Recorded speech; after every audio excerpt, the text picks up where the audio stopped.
Uma escritora chamada Mad estava em casa de boa, quando percebe que tem um maluco espreitando e querendo brincar com a vida dela. Isso já seria horrível o suficiente, mas não para por aí. Ela não consegue escutar onde ele está, porque ela tem uma condição que a deixou surda e muda. Esse é o enredo de Rush, A Morte Ouve. Hoje nós vamos conversar um pouco sobre esse filme que me deixou bastante tenso. Mas antes, não esqueçam de deixar o like nesse vídeo e se inscreverem no canal, ativar o sininho para não perder nada aqui. Sem mais enrolações, vamos ao que interessa. Vamos falar um pouco sobre Rush, A Morte Ouve.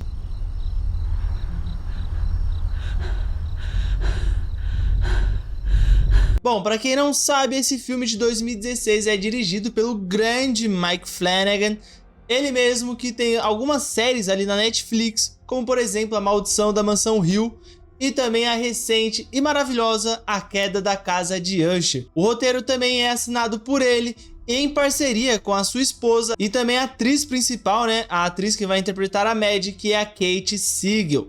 O filme tem apenas uma locação, né? O que faz com que ele seja um pouco mais claustrofóbico do que o normal. Porque só tem floresta ao redor dessa casa e tudo mais, e a gente vê uma mulher que não ouve tentando se proteger desse maluco psicopata, né? Bom, mas antes de falar desse maluco psicopata, vamos voltar então um pouco para o começo do filme, porque tem algumas coisas bem legais que ele apresenta já no seu início, né? Isso porque ela vive meio isolada, numa cabana praticamente, e ela recebe apenas visitas de uma amiga dela, chamada Sarah. Uma curiosidade bem legal, né, desse filme é que a nossa querida Mad está escrevendo um livro, e o nome desse livro é Missa da Meia-Noite, que é uma das melhores séries do Mike Flanagan ali, deve estar no meu top 3 facilmente. O meu top 1 é Casa de Usher, e aí top 2 é o top 2 é Missa da Meia-Noite. Eu não sei decidir ainda em qual tá em primeiro, qual tá em segundo, mas a ordem é mais ou menos essa, né? Além disso, além dela estar escrevendo esse livro, ela tá com um pouco de dificuldade para escrever o final dele, porque como nós sabemos, o final é sempre o maior desafio, né?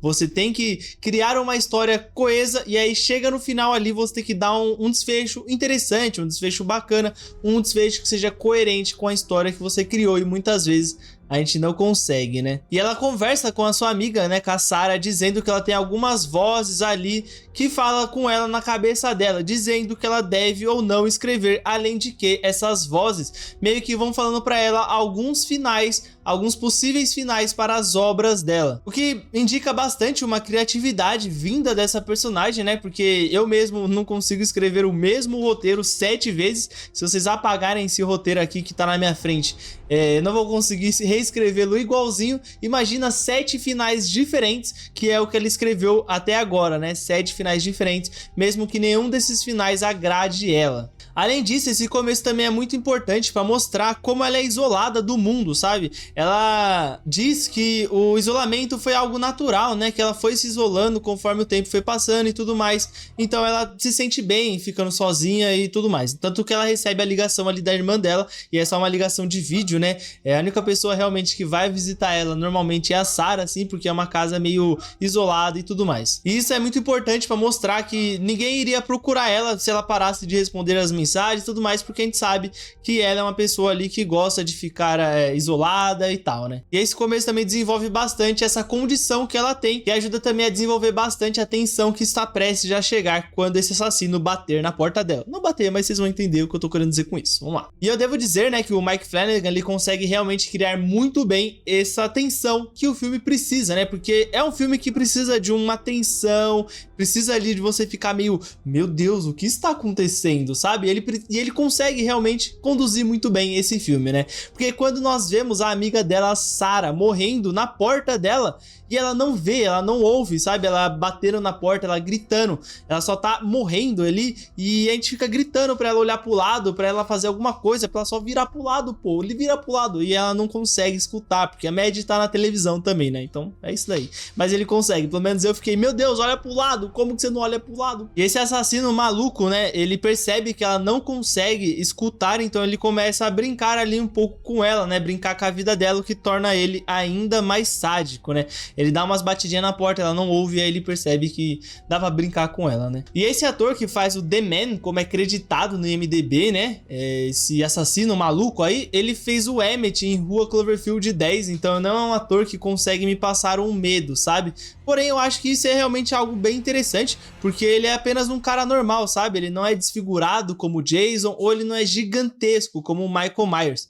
Então, ele é um personagem que poderia ser qualquer um, tá ligado? O que torna isso muito pior. Bom, quando ela percebe que ele está lá, né? Ele se anuncia pra ela, ela percebe realmente que deu bosta, né? E que esse cara é muito maluco e sádico. Porque ela fala que ela não vai contar nada pra ninguém, porque ela não viu o rosto dele, mas ele ainda mostra o rosto pra ela, pra falar, agora não tem mais jeito, agora eu vou ter que te matar, né? Porque ele é maluco. Porém, a Maddie, ela é muito inteligente, né? Porque ela tenta enganar ele algumas vezes e ele realmente cai nessas tentativas aí de enganação que ela tem. Porém, ela vai tentar pegar o celular da amiga dela ali, ela vai tentar fazer algumas coisas pra tentar fugir, só que tudo é frustrado por esse maluco, né? Só que ela é muito inteligente, então todas as coisas que ela faz são coisas inteligentes que poderiam realmente funcionar. O problema é que ela tá meio que em desvantagem contra esse agressor dela, sabe? Porque no começo do vídeo eu falei, né, que ela não consegue escutar ele, mas o pior de tudo também é ela não conseguir se escutar, sabe?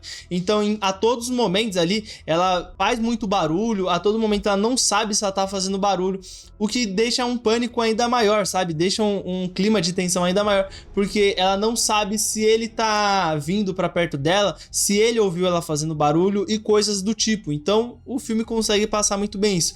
Porque, por exemplo, tem uma cena ali no banheiro em que ela corre pra se esconder no banheiro e ela faz muito barulho. E aí nesse momento eu já fiquei louco. Eu já fiquei, meu Deus do céu, ele ouviu, ele vai entrar pela casa, meu Deus. Só que tipo assim, ela tá normal, entre aspas, sabe? Porque ela não sabe que ela fez muito barulho. E isso é realmente muito louco, pô. Mas ela continua tentando enganar ele de algumas maneiras e ela realmente consegue fazer isso e rouba o crossbow dele, né? Porque ele tem uma arma ali, um crossbow, que é uma arma um pouco convencional para uns vilões slashers, né? E ela consegue tirar essa arma, né, que é a arma principal dele, e consegue se esconder, né? E nesse momento aí, quando ele perde o crossbow, o marido da Sarah, o John, ele chega pra tentar entender o que está acontecendo, porque tá tudo apagado, a Sarah não tá na casa dele e tudo mais. Porém, esse personagem aí, esse assassino, ele se finge de policial, dizendo que ele respondeu apenas um chamado da polícia. Porém, o John, ele meio que não acredita, sabe? Ele fica meio desconfiado e tudo mais. E aí, ele vai dar uma pedrada nesse cara, porque ele, pô, tá desconfiando demais desse cara, porque esse cara tá maluco, ele tá sangrando e tudo mais, vai dar uma pedrada nele. Porém, né, como é filme de terror, a Maddie chama a atenção do John e aí ele acaba se virando pra olhar pra ela, e aí esse malucão, esse assassino dá logo uma facada na jugular dele, e aí ele vai de arrasta pra cima, né?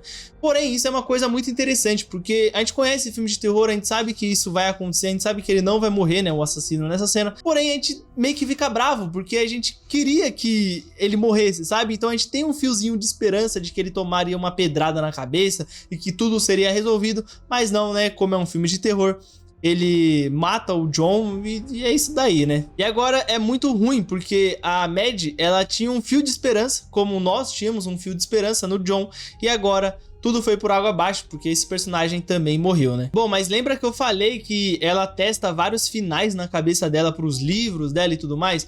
Então, ela começa a ver um pouco as coisas como se fossem nos livros dela, sabe? Então ela vê algumas possibilidades pra fazer ali, pra que ela consiga sobreviver a esse maluco homicida, né? You can't outrun him on that leg. I can't outrun him on Take him that down with leg. a crossbow, but that has to be a perfect shot. In the heart or in the brain. Heart or the brain. Anything else is not gonna cut it. Won't cut it. Então ela percebe, né? Ela testa vários cenários na cabeça dela e essa é uma cena bem interessante. Logo no começo mostra uma cena sem que a gente soubesse, que ela tava só imaginando, e aí a gente fica, ué, ele matou ela? Que maluquice! Só que aí depois a gente vê que ela tá pensando e tudo mais. Então é realmente algo que quebrou um pouco, sabe? Me quebrou um pouco assim, eu fiquei, ué, meu Deus, será? Não, não é possível. E aí realmente ela só tava pensando. Então ela vê ali algumas possibilidades e ela percebe que a única possibilidade que ela tem é lutar, né? E ela tenta fazer isso, ela tenta lutar com ele, ela tenta atirar uma flecha nele, porém ela erra a flecha, acerta só no ombro dele, né? E aí ela tenta fugir pra dentro da casa, só que ela perde a flecha, ela vai tentar recuperar a flecha e aí esse maluco, ele fecha a porta na mão dela e pior de tudo, ele pisa na mão dela até quebrar a mão dela. E sabe o que é mais sádico, mais maluco ainda? Ele não tenta abrir a porta pra matar ela. Ele quebra a mão dela e ele fecha a porta, ele deixa ela fechar a porta, sabe? O que é maluquice, pô, porque esse cara ele realmente só tá brincando. E uma coisa que eu acho bem importante mencionar também é que a maquiagem feita nesse filme, ela é muito interessante, porque esse filme ele foi feito apenas com $1 milhão, mas a maquiagem da mão dela quebrada é algo muito bom, consegue passar bem essa... É meio galhofa, mas realmente consegue passar bem todo esse medo que ela tá sentindo, sei lá, essa mão tá totalmente escrota, sabe? E aí você fica, meu Deus, o que é isso? Mas enfim, né? E aí, mais uma vez, nós temos mais uma cena agoniante, que é ela novamente se escondendo no banheiro. Porém, esse maluco, ele entra por trás dela, ele entra por uma janela que fica atrás dela, só que ela não percebe, porque ele já não tá fazendo tanto barulho, né? Ele faz um pouquinho de barulho, só que ela não consegue escutar, né? Então, ela não escuta ele chegando perto. Porém, esse maluco homicida, né? Ele gosta de brincar com o perigo, e aí ele dá uma baforada no cangote dela, então ela consegue se virar a tempo ali e esfaquear ele, tipo no CS ali, quando o cara fica mirando no costinho ali, aí o cara vira e dá logo um HS nele, saca? Tipo, essa é a fita aí, né? Bom, ela foge do banheiro, e aí agora a nossa protagonista, ela leva a luta final para a sala, só que ela já tá sem sangue nenhum no corpo, ela tá muito cansada e a mão dela tá quebrada. Tá uma maravilha, né? Tá uma bosta, né? Mas tudo bem. Porém, ela, né, ela sendo nossa heroína, sendo nossa protagonista, ela resolve lutar de todos os jeitos, mas chega um momento ali que ele consegue imobilizar ela e está enforcando ela. Porém, ela consegue recuperar ali um saca-rolha e enfia na garganta desse bostão, e aí ele acaba sendo morto, né, porque, pô, aí enfiou no garganta, na jugular, o cara sangrou até morrer.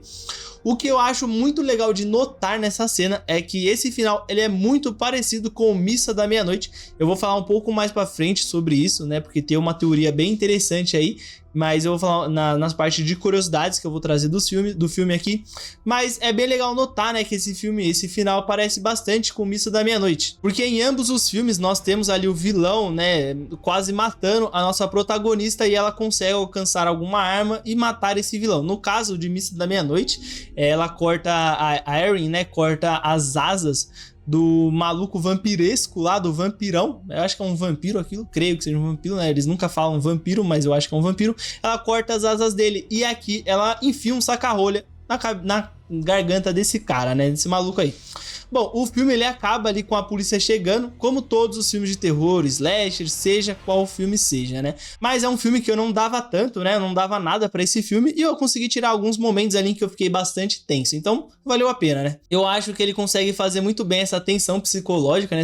Esse terror psicológico, no caso. Fazia tempo que um filme de terror psicológico não me causava uma tensão tão grande. Eu acho que ele é muito bem conduzido pelo Mike Flanagan, né? Conforme eu fui assistindo as séries do Mike Flanagan, eu fui percebendo que ele é realmente um diretor bem bom, sabe? Ele consegue conduzir muito bem essas partes de tensão, e ele faz umas histórias muito legais, porque ele consegue fazer algo calmo, sabe? Algo que seja narrativamente maravilhoso, porque é algo lento, calmo. Eu sei que muitas pessoas podem não gostar tanto de Missa da Meia-Noite por ser algo mais lento, mas eu gosto bastante justamente por ele ser algo mais cadenciado, né? E ele consegue extrair o máximo dessa personagem também, né? Que é a Mary, que é uma personagem muito inteligente, mas que ainda assim ela tá em desvantagem, né? Por conta da sua condição, né? O cara lá, ele é um maluco psicopata, ele é treinado, né? Porque ele tem uma mira muito boa e ele já matou muitas pessoas, né? No crossbow, ele vai marcando as pessoas que ele mata, né? Então ele já matou muitas pessoas, e ela ainda não consegue escutar ele, então ela não sabe onde ele tá e tudo mais. Então é algo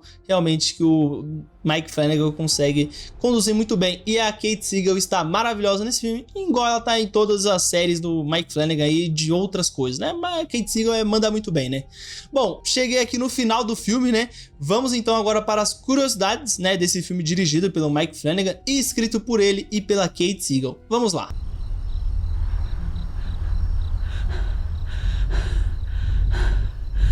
Bom, no começo do filme mostra alguns livros ali na casa da Mad, e entre eles nós temos o Revival, o Sob a Redoma e o Mr. Mercedes, né? Todos os livros ali do mestre Stephen King. O filme demorou apenas 18 dias para ser filmado, o que é bem rápido para o padrão hollywoodiano.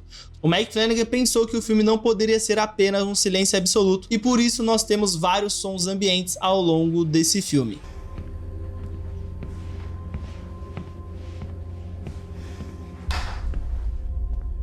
O longa possui apenas 15 minutos de diálogos e os outros 70 minutos são com silêncios e sons ambientes. Antes de irem rodar o filme, né, antes de irem para essa cabana, essa casa, a Kate Siegel e o Mike Flanagan interpretaram as cenas na sua própria casa para ter uma noção de como a Mary deveria se comportar diante desse assassino. Bom, eu mencionei ali, né, Missa da Meia-Noite, que tem todo um paralelo com o Rush e tudo mais, mas o que poucas pessoas sabem é que existe uma teoria de que ela colocaria tudo que ela viveu, né, naquele momento, ela realmente conseguiria achar o final perfeito para o seu livro. E aí ela acabaria terminando esse livro de uma vez por todas, o que nos leva para a Missa da Meia-Noite, né, que, né, teoricamente seria escrito por ela.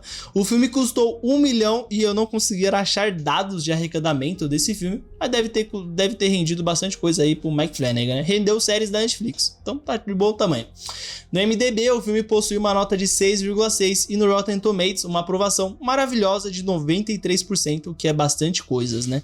Mas é isso, eu quero saber a opinião de vocês, o que vocês acharam de Rush, o que vocês acharam do vídeo, também comentem aí dicas e sugestões que eu vou ficar muito feliz. Também não esqueçam de se inscrever no canal e ativar o sininho para não perder nenhum vídeo aqui, nenhum futuro vídeo, e também deixa o like aí que ajuda demais, é como se fosse um pagamento aqui pelo meu trabalho. Confiram os vídeos que eu vou estar deixando aí na tela para vocês, são vídeos bem legais também. Compartilha com os fãs de Mike Flanagan e da Kate Siegel. É isso, muito obrigado e até o próximo filme.